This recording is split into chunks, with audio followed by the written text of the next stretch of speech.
algas 8. Pärnu rahvusvaheline ooperimuusikafestival ehk Promfest. Me oleme lähtunud mingist unenäolisuse ideest ja seepärast on ka kostüümid sellised unenäolised või natuke ebareaalsed, võib-olla ka üllatavad. Me kasutame erinevaid materjale, mida võib-olla üldiselt kostüümimaterjalina ei kasutatagi, et meil on palju näiteks sellist kilet või plastikut, inimtekkelisi sünteetilisi materjale.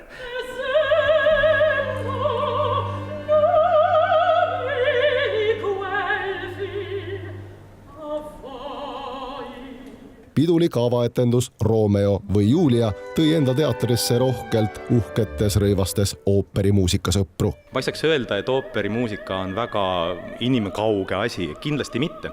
Eriti meie lavastuses me teeme neid tegelikult nooruslikult, noorte inimestega ja põhiliselt noore publiku jaoks. Et meil on palju moodsaid asju, aga ma ei saa ju ka seda praegu kõik ära seletada. Et siis ei ole publikul huvi tulla.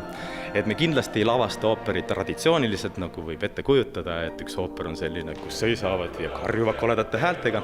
Meil on kenad, seksikad, noored inimesed, kes tulevad ja laulavad suurepäraselt. No ma soovitaksin külastada kõiki meie üritusi selles mõttes, et lisaks ooperietendustele, siis Romeole või Juliale on siis meil ka kavas veel Tsaari Mõrsja, siis juba homme, 20. mail, siin samas Endla teatris ja 25. mail Aida. Et need mõlemad ooperid on ka tegelikult meie varasemad lavastused. Nad tulevad siia ettekandele viimast korda. Et Aidat esitab meil Vanemuise teater ja Tsaari Mõrsjat homme siis Kaunase muusikateater.